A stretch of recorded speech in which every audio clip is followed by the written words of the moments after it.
My first name is Edwin, Edwin. My middle name is Sherrard, Sherrard. My last name is Leak, Leak. All right. What is your birthday? 4/26/35. You're very young. Well, Just 80 years old, right? yeah. Compared to other Korean War veterans. So where were you born? I was born in Lake Odessa, Michigan. Mm-hmm. They had a local hospital there at that time. Tell me about your family, your parents and your siblings when you were growing up. My grandmother Mm-hmm. came to this country from Germany. The family was farmers. Mm-hmm. They farmed, and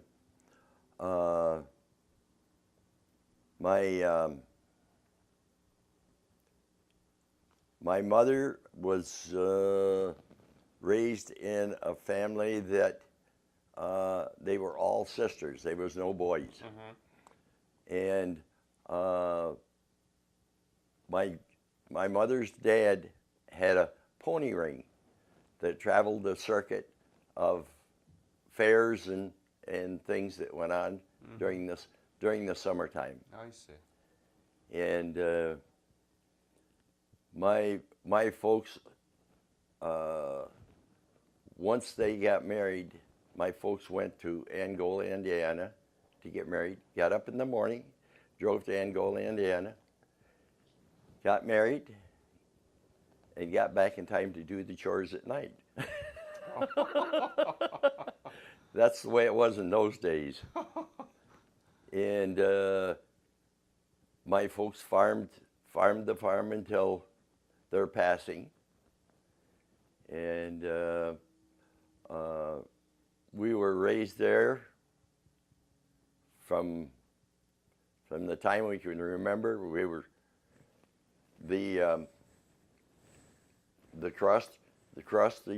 the road from us was a Baptist church, an independent Baptist church, and we were raised in that. And once I got into school and into high school, played sports, basketball. What high school? Lake Odessa. Lake Odessa High School. And When did you graduate? in 1954. So when did you join the army? My military service started when I was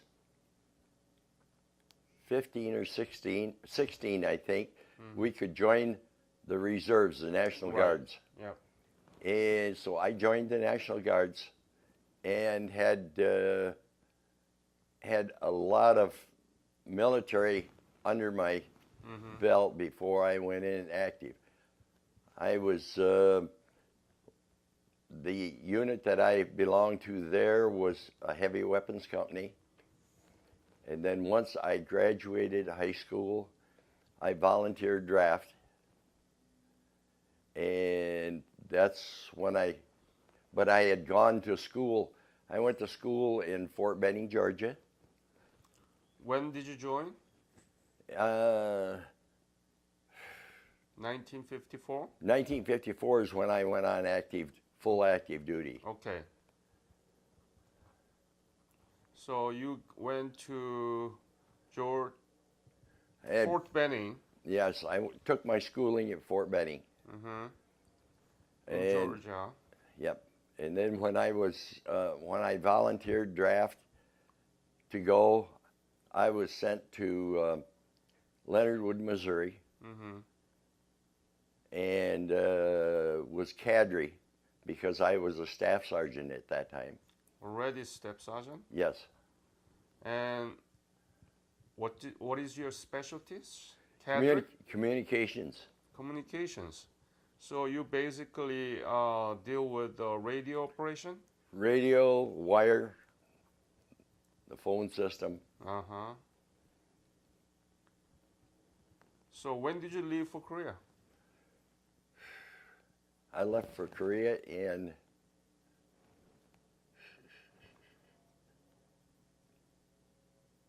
some things are hard to remember. At 80 years old, and Yeah. I've had 2 strokes, which slows everything down. I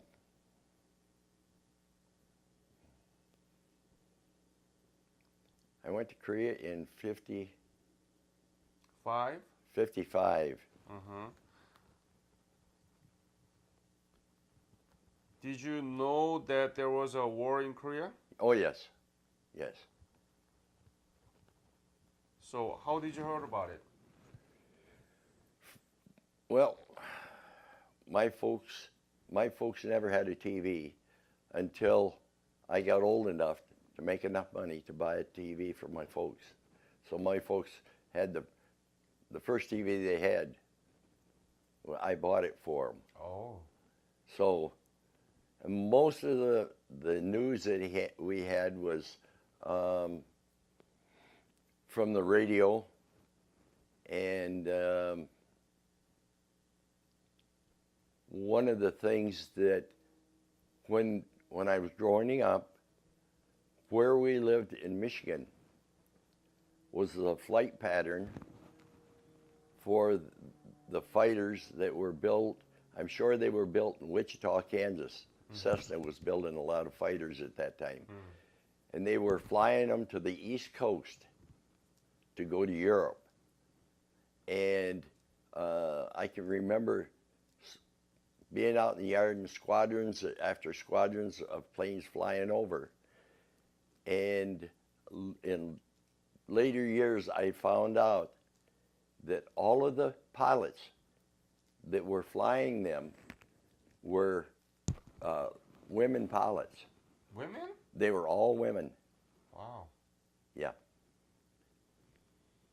And, you know, as a young person, that was quite an experience to see that going on. Do you remember the month of the year 1955 when you left for Korea? Was it early or It was February? March? around March, because my orders, I had a security clearance, a top secret. My orders, anytime that I moved or anything, came directly from the Pentagon. And when my orders came to go to Korea, I was called into the office, and the company commander told me, he said, your order says AFI Far East. And he looked at me and he said, it doesn't mean Japan. He said, you're on your way to Korea. Then I had a few days leave, went home. From there I went to Seattle, Tacoma, and went through programming. You had to go through programming before you were shipped over it. And then we were trucked down to the docks there in Seattle, Tacoma. Right. And loaded onto ships. The one I went over on was the General C.G. Morton. We had less than 900 people on the Morton, and we were packed like sardines in a can. It took 21 or 22 days to cross the Pacific because we had to take the southern route. And we got into some hurricanes down the Pacific. Even the crew was sick in the ship. So, everybody was sick. And we pulled from there we pulled into Tokyo Bay because we had some supplies that we dropped off in Tokyo Bay. And then we pulled out there, and 2 days we pulled into Incheon Bay. Oh. And when we got to Incheon Bay, then the LSCs came out, and we went over the sides into those landing barges to take us ashore. Do you remember when you arrived in Incheon? I can't remember the approximate month. It probably had to be in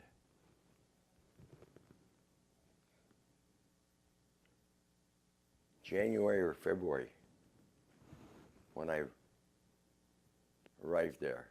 Was it cold? It was not real cold. It was cold, cool. So But- it's gotta be more than after February. It's gotta be April, May, or something like that. Okay. How was Incheon? You know that the war was ended, right? Just over. Mm-hmm. And when we pulled into Incheon Bay, they were still, a lot of ships and stuff that were a lot of trash and stuff that was left in the bay. Mm. And then once they got us on shore and took us to the Repo headquarters, they started splitting up the group that went across and giving us our orders for where we were going to go.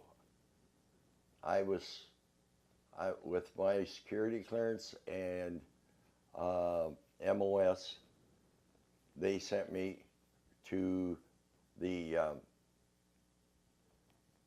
I-Corps first, and then from I-Corps, I-Corps sent us to the 24th Division, and regimental headquarters or division headquarters, and with my security clearance and MOS, they did not have an opening for me. So they sent me to the 19th Infantry Regiment, and I got to the 19th, and the 19th didn't have an opening in regimental headquarters for me, and the company commander called me in and asked me, he had a line company that needed a communications specialist or a chief, and wanted to know if I was willing to go there. And What regiment? 19th, That's still 19th? yes, still 19th. Okay. And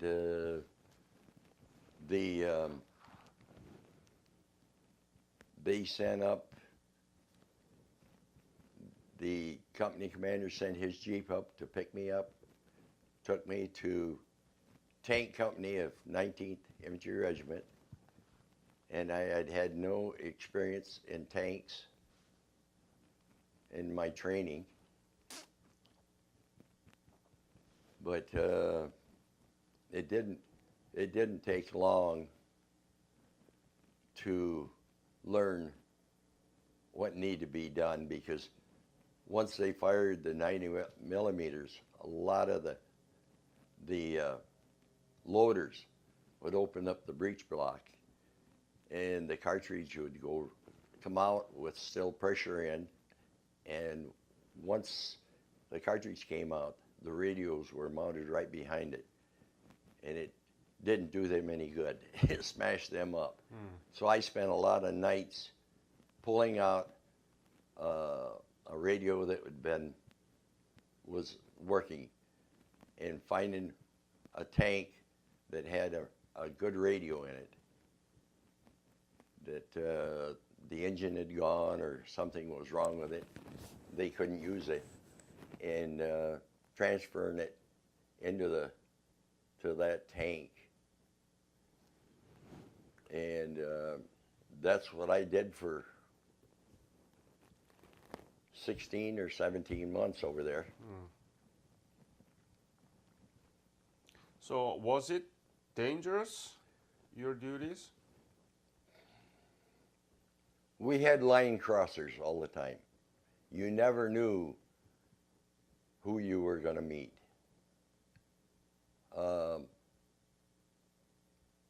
The North Koreans were, the rumor that we received was that from the line crossers that the South Koreans were going to reinvade North Korea. So they wanted to get down on the halfway decent side, they thought. Every night it was busy with picking up line crossers, and they would take them to a compound south of us where they'd hold them until they could release them. What do you mean line crosser? Meaning North Koreans? North Koreans. Why do they cross? Because of the rumor that South Korea was going to reinvade North Korea. So that they were afraid. They were afraid that because some of the South Korean, the South Korean officers were brutal on even the South Korean soldiers. Mm-hmm. So, it's the mind that people have, when you think you're going to be invaded, you'd like to be someplace where it was safe. You're right. Tell me about the life. Where did you sleep? What did you eat? How was the living condition? When I first got over there, we were sleeping in tents, squad tents. How many people in the squad tent? They must have been about 16 in a squad tent. And did you have a stove? Had a pot-bellied stove that burnt diesel fuel to heat it. And a lot of nights that the fuel came in with a rubber hose to the stove from the barrel, and a lot of nights the hose would freeze up, and when you'd wake up in the morning, it'd be sub-zero weather in there, and somebody would go out and grab the hose and shake it up and down till they get some fuel going to those pot-bellied stoves to warm, take the coldness off in it. Wasn't there people watching while you were sleeping? Yes, there was always somebody on guard. Yeah, so they could shake up the hose. No, they don't do that. Why not? I don't know. You guys sleeping together and... Yeah. That's too bad. We had, when we first went over, we had the only sleeping bags that we had were the old mummy, what they call the mummy sleeping bags. And basically that's the way that we lived. We had a mess hall that the guy that cooked, with the head cook, was I think he was a big a Polish guy, and he done decent, but a lot of times with the rations that we got trucked up to us to make up food.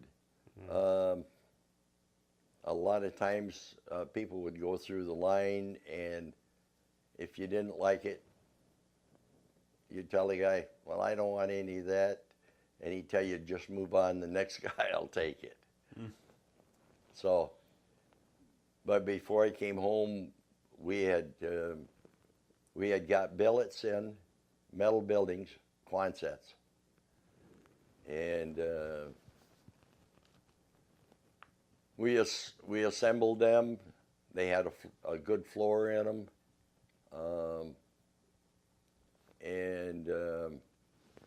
The heat they were insulated much better than what the tents were.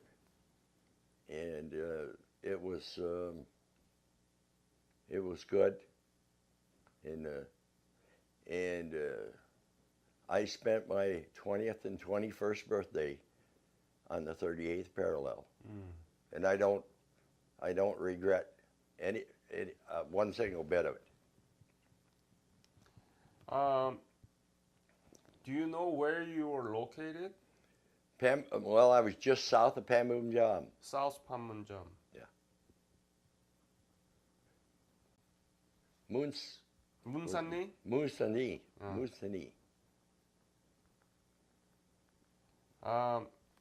Were there any Korean people working for you? They had Korean people working in the kitchens, and we had Korean boys that done chores, done our laundry for us. And I don't think they cleaned the billets. I think we kept the billets cleaned ourselves. Did you like them, Korean boys? Yes. Remember any name? The one that I can remember, young man. The older guy that was in our area, his name was Park Moon-san. Park Moon-san? Yes, and he was from South Korea. I'm trying to think what area that he was from originally. Okay. But and he was probably, I can't remember for sure of his age, but he was an older person. And we were assigned some ROK troops, the Korean troops that were in our area, that basically we trained them and showed them, the knowledge that we had. Were they good? Most of them, it doesn't make any difference. You always get a couple bad apples in it. But the Korean ROK troops were always taking the leftovers from the kitchen and making yak juice. And I don't know, have you ever heard of that? Yakju? Yeah. It was potato peelings, anything that they could ferment, and put in a container and bury it in the ground. And once it fermented, they drink it. It make them a little screwy. Did you like it? I never tried that. Oh, you never tried No, that. I never tried that. Did you like Korean food? Yes, I like. I didn't. I had a couple trips down in Seoul during my tour.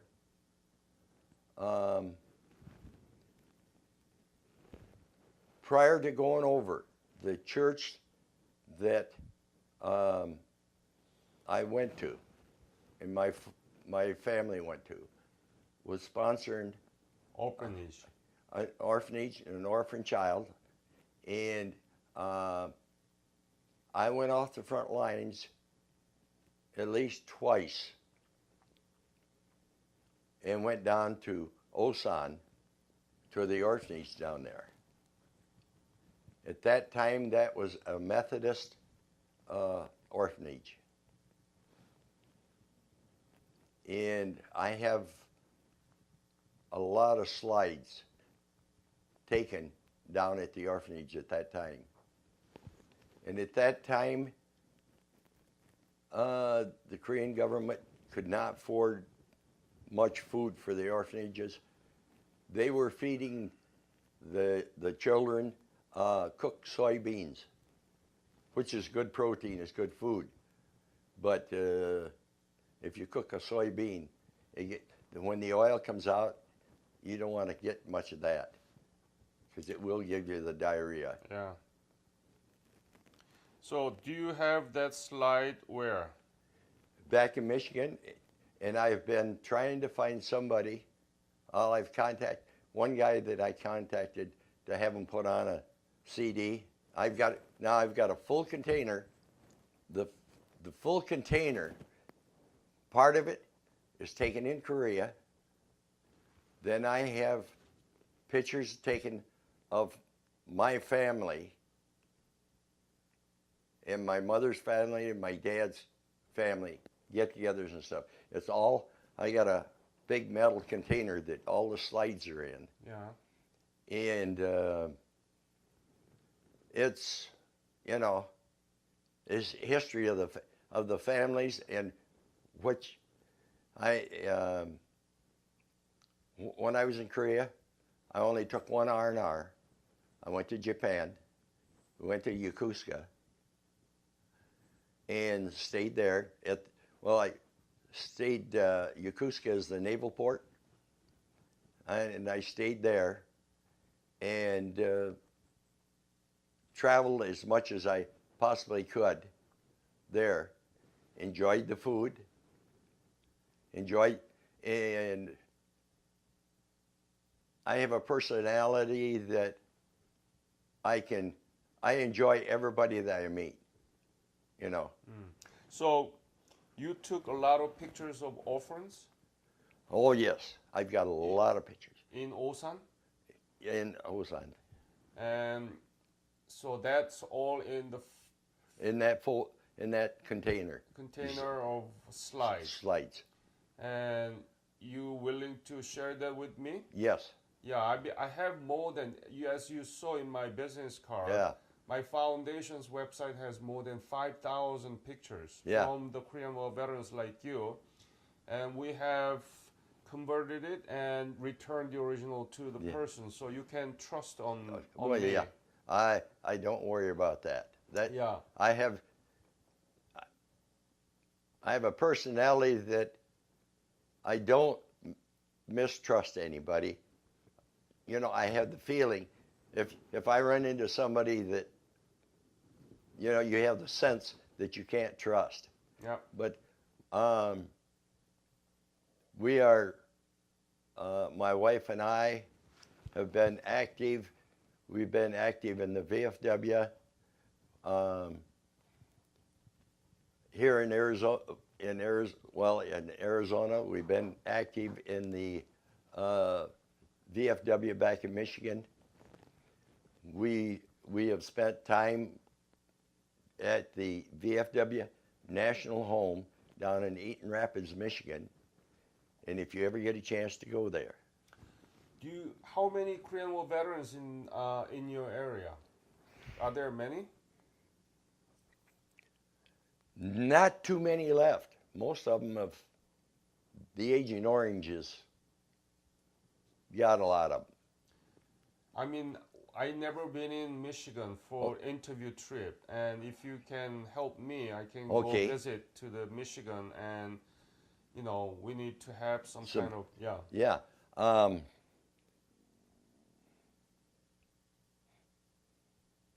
I can put it out through the VFW. Yeah. That looking for Korean War vets that would be willing to be interviewed. Yeah. but so many of them, and you know, the Korean vets are slim, and now the ones from Vietnam. My brother-in-law, my sister's husband, spent his time in Vietnam. Yeah. Have you been back to Korea? No, when they had the 50th tour to go back, Right. I had open heart surgery and was not in any condition. And now I'd like to go back now, but I have had 2 strokes and a lot of things I haven't it's easy for me to get lost. If I went back, I would have my son go with me, which our son went to the Air Force Academy and works for the government today down at Dayton, Ohio. Uh-huh. He is project manager down there. The job he's in, he's like the President of the United States. He builds all the new planes. Helps with the group of people down there. Design and build the new planes. The electronics and everything in them. And they build them not only for the United States, but they build them for every foreign country around the world. Him and his wife have gone to Norway, to conferences, Sweden. He had one of the countries that he didn't take his wife, but Norway and Sweden, he took his wife. Okay. Do you know what happened to Korea after you left? Now Korea is A democratic country now. And I watch the news to see what the northern section, the dictator in the northern section is. I am, to a certain extent, politically minded. I like to see what these other countries are doing to their country, their people and stuff. And people in this country, so many young people in this country have no conception on what it's like to be in a foreign country. You know, I didn't travel that much. I went down to Osan to the orphanage and then spent some time around Seoul, but most of the time I was basically in the company. Communications, I handled the communications because the young people that I got over, a lot of them were alcoholics, young people that were coming in, and they just weren't dependable. so. But you've been to Seoul, right? Yes, How was Seoul? Was it still pretty much destroyed? totally destroyed. I've got pictures of the Imperial Palace and everything. Uh-huh. It's not Imperial Palace, it's just palace, okay? Okay, Yeah. And so pretty much was destroyed. Destroyed. How was Korean people? Did you see them around? yes, and everybody was friendly. And I don't say this as a compliment to myself, but I can walk down a street and meet somebody,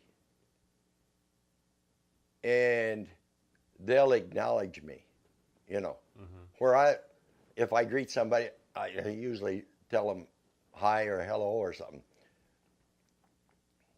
And we have traveled to several other foreign countries, and I have the personality that once they see me, they know that, You're a good person. I'm a good person, I'm a friend. Yeah.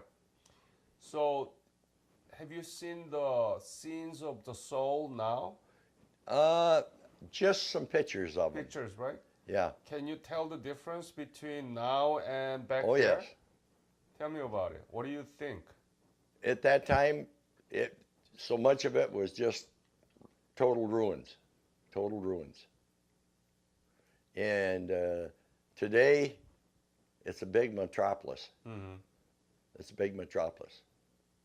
So are you proud of your service in Korea? I'm proud of all of my service. I was, you know, I was still in high school when I joined the National Guard? the National Guards, and I would have stayed in longer, but when I got home from Korea, I met my wife that I had known prior to going over, and I was going to take. Well, they was going to run another. Oh, would they have a tour? Not a tour. But I think- Revisit program? Yeah, and my wife didn't want that, so Okay. What is Korea to you now? it's a country like United States. It's a country that it is free from dictatorship. It's free from oppression and stuff and that to me, so many of the countries have so much oppression in there. And you know, United States has the same. It's not so much oppression. It's the people that there's so many people in this country that don't want to work, and people from Korea and foreign countries are willing to work. You know, So the many of Americans, they are not willing to work? so many of them don't work. Huh. I worked 30 and a half years for General Motors as a journeyman millwright. I'd done all the construction and rearrangement. I'd done multi-billion-dollar expansion programs for them. I had young men, minority people, at that time when the minority people had to be hired. I had minority people come in that would not work. You know, you can't make me work. And I see that today in young people today. They have no outlook on life, only that they look at the government to support them and everything else. I have a letter in my desk back in Michigan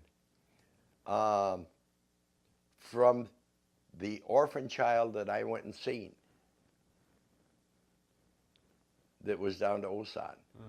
And I'm sure over the years that she was adopted or sent. Probably she came to the United States someplace. You want to find her? I would like to. Yeah. It would be, you know, a real experience. Did you have a very close relationship with her? I met her. Well, I went to the orphanage twice. Took candy and stuff down there, and the children, you know, children will break your heart. You know, in the slides that I've got, you'll see pictures of the orphanage, rooms that were probably eight, not over 10 foot square, that was wall to wall with orphan children. Thank you very much. Thank you. Thank you so much. Yep. Yep.